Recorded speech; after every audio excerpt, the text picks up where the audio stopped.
অনেকেই বলে যে সৃষ্টি কাজ হচ্ছে এখানে কষ্ট জাগবে, আমি ওদিকে যাব না, কষ্টের দিকে যাব না, কারণ কষ্ট জাগতে থাকলে উত্তর দিতে দিতে রাত শেষ হবে না। যেখানে যাব আসুন, মেরাজ কেন হলো? একটা প্রশ্ন আসতে পারে কি, মেরাজ কেন হলো? আদমকে নিলেন না, মুসা আলাইহিস সালাম আল্লাহর কাছে আবেদন করলেন, আমার আল্লাহ বলে দিলেন লান তারানি, তুমি কখনোই দেখতে পাবে না, তুমি কখনো মানে নির্দিষ্ট করে দিলেন তুমি কখনো দেখতে, আমি দেখা যায় কিন্তু দেখার চোখ তোমার নাই, আমি দেখা যায় কিন্তু দেখার যোগ্য পুত্র।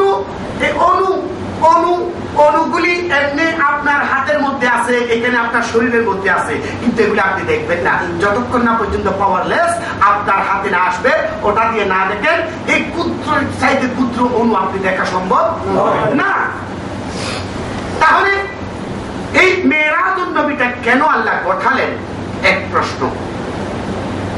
এটার কারণটা কি? দুটা প্রশ্ন। মেরাজ যে রাসূল সশরীরে গেলেন, এটার প্রমাণটা কি? এরকম অনেক প্রশ্ন আমাদের কাছে আসে কি আসে না? কারণ সৃষ্টির কাজ হচ্ছে উপরে যাওয়া না, নিচে থাকা। সৃষ্টির কাজ হচ্ছে কি নিচে থাকা। যা করার তুমি নিচের থেকে করো, উপরে যাওয়া তোমার দ্বারা সম্ভব না।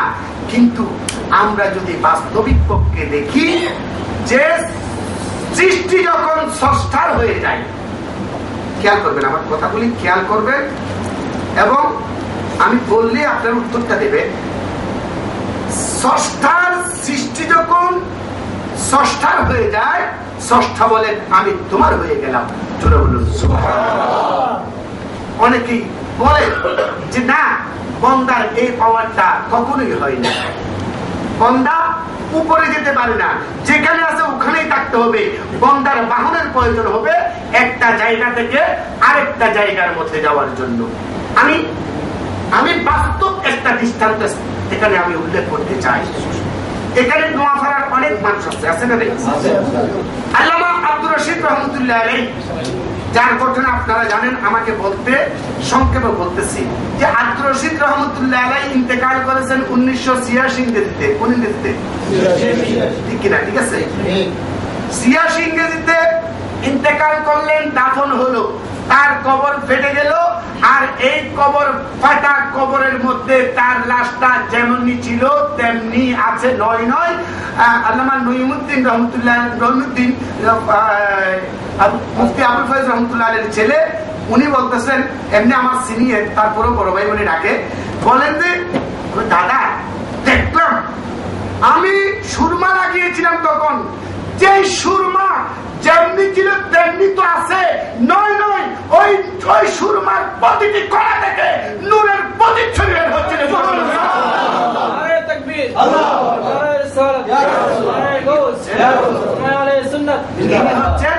সাধারণ একজন ব্যক্তিত্ব, একজন আলেম, এটা তো ওখানেই রইলেন। অনেকেই বলেন না, কবরে যাওয়ার পর তার আর কোনো শক্তি তার থাকে না। এমনকি কিছুদিন আগে আমি একটা মিডিয়াতে দেখলাম যে নবীর পর্যন্ত ক্ষমতা, অথচ কবরে যাওয়ার পরে বান্দার পাওয়ার বহুগুণ বেড়ে যায়। জুড়ে বলুন সুবহানাল্লাহ। কবরে যাওয়ার পরে বান্দার পাওয়ারটা বহুগুণ। আরেকটা বাস্তব দৃষ্টান্ত স্থাপন করতেছি। আমার ভাই দৌলত সাহেব, ওনাদের পাশে যে মাজারটি আব্দুল আজিজ, তাকে আমরা পাগলা মুলাই হিসেবে জানি। আব্দুল আজিজ পাগলা মুলাই হিসেবে জানি। এদের বিজিএম এর সভাপতি ছিল ফজলুল হক সাহেব। ওনার ভাই সাইফুল পড়তো অস্ট্রেলিয়ায়। কোথায় পড়তো? এটা বাস্তব ঘটনা বলতেছি জানার জন্য। কিতাবি ঘটনা দিলে কিতাব বলবো বুঝে আসবে না, বাস্তব ঘটনাগুলি বলে। কারণ আমরা যখন একটা থিওরিক্যাল, কোরআন হাদিস এগুলি হলো থিওরিক্যাল, এগুলি কি থিওরিক্যাল, এটা পঠন, এগুলি আমরা পাঠ করি বুঝি। আবার এইগুলি বোঝার জন্য সংক্ষেপে বাস্তব প্র্যাকটিক্যাল যখন হয়, আমরা যারা পড়েছি, আমরা যেখানে সবাই শিক্ষিত, যখন আমরা কলেজ ইউনিভার্সিটিতে পরীক্ষা দিই তখন সায়েন্সে যারা বিশেষ করে তাদেরকে প্র্যাকটিক্যাল পরীক্ষা দিতে হয়।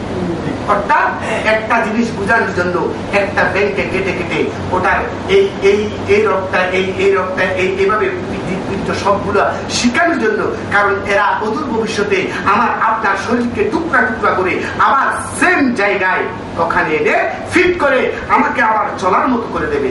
কথাটা ঠিক কিনা? আমাদের ঠিক কিনা? সুতরাং এই প্র্যাকটিক্যাল যে কথাগুলি বলবো এগুলি জানতে সুবিধা হবে এমন জায়গার। কারণ আমি চাইলে গরিবের নামাজের ঘটনা এখানে উল্লেখ করতে পারি, আমি চাইলে আব্দুল কাদের জিলানীর ঘটনা এখানে উল্লেখ করতে পারি। আপনি বলবেন না এগুলো তো আপনি কিতাব বই পড়ে পড়ছেন, এগুলো তো আমরা দেখিও নি, আমার মুরব্বীও দেখেনি, আমার বাপদারা কেউ দেখেনি, এটা আমি জানবো কিভাবে? সুতরাং একটা বললাম নোয়াপাড়া, আরেকটা বলতেছে গুরুচরের, কারণ আমিও গুরুচরি, এদের হক আসতে এদের কথাটা বলা আমার দরকার আছে। সাইফুল সাহেব যখন বাংলাদেশ আসতেন, এসে ঘরে যেতেন না, আগে মাজারে ঢুকতেন, জিয়ারত করতেন, সর্বজন শিক্ষিত। আবার যখন অস্ট্রেলিয়া চলে যেতেন তখন ওই মাজারটা জিয়ারত করে যেতেন। অস্ট্রেলিয়াতে গেলেন লেখাপড়া করতেছে, তো এই অবস্থার মধ্যে হঠাৎ আপনারা তো জানেন এখানে যে অ্যাক্সিডেন্ট হলে মানুষের অস্তিত্ব থাকে, কারণ এখানে স্পিড বেশি, আর এখানে 100-150-160 পর্যন্ত তুললো, গাড়ির কোনো খবর হয় না। আর আমার ওখানে যদি 40-এর উপর 50 যায় তাহলে গাড়ি ঘির ঘির ঘির ঘির করে। কথাটা ঠিক কিনা? আমাদের ঠিক কিনা? আরে বাবারা, এখানে আপনি একটা বাস্তব উদাহরণ উপলব্ধি করতে পারেন। আপনার ইবাদত যখন আল্লাহ তাআলার সাথে সম্পৃক্ত হয়ে আপনার ইবাদত চলবে, তখন যতই পাওয়ারফুল ইবাদত হোক না কেন আপনার কাপুরি আসবে না। আর যদি আপনার ঈমানের মজবুতি না থাকে, আপনার কাছে ইশকে মুস্তাফা না থাকে, আপনার কাছে ইশকে আউলিয়া না থাকে, তাহলে আপনার ইবাদতগুলো যতই করেন দেখবেন একটুতে আপনি গির গির গির গির করতেছেন। কথাটা ঠিক কিনা? কারণ আপনার রোডের মধ্যে ফিনিশিং নেই, আর এখানকার রোডের মধ্যে ফিনিশিং আছে। এই কারণে আমি দুবাই থেকে এখানে গাড়ি চাললে 160 কিলোমিটার বেগে, কিন্তু মনে হচ্ছে যেন 50 চলে না, খবর নাই।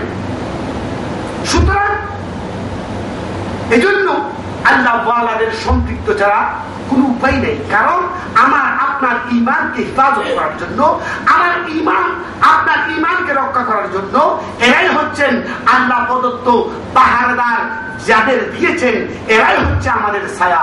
জুড়ে বলুন সুবহানাল্লাহ। যেমন আল্লাহ রাব্বুল আলামিন কোরআনে কারীমের মধ্যে যেমনি ভাবে সূরাতুল ফাতিহার মধ্যে বলেছেন ইহদিনাস সিরাতাল মুস্তাকিম সিরাতাল লাযিনা আন'আমতা আলাইহিম গায়রিল মাগদুবি আলাইহিম ওয়ালাদ-দাল্লিন। আবার এই আয়াতের তাফসীর করতে গিয়ে সূরার মধ্যে বলতেছেন ফাদখুলি ফি ইবাদি ওয়াদখুলি জান্নাতি। আবার এটা তাফসীর করতে গিয়ে আরেকটু সুন্দরভাবে স্পষ্ট করে আমার আল্লাহ বলতেছেন ইয়া আইয়ুহাল্লাযিনা আমানুত্তাকুল্লাহা ওয়া কুনু মা'আস সাদিকিন। জোরে বলুন সুবহানাল্লাহ। কারণ যখন মনে করবেন ইয়া আইয়ুহাল্লাযিনা আমানু বলছে ঈমানদারদেরকে, যখন ইত্তাকু শব্দটা ব্যবহার হবে এটা হচ্ছে গোপনীয় কথা। এটা কি ইত্তাকু যখন ব্যবহার হবে তখন এখানে গোপন কোন রহস্য আছে এটা বুঝতে হবে। গোপন কি রহস্য এটা আমার আল্লাহ বলতেছেন, এরা ঈমানদাররা তোমাদের ঈমানকে যদি রক্ষা করতে হয় তুমি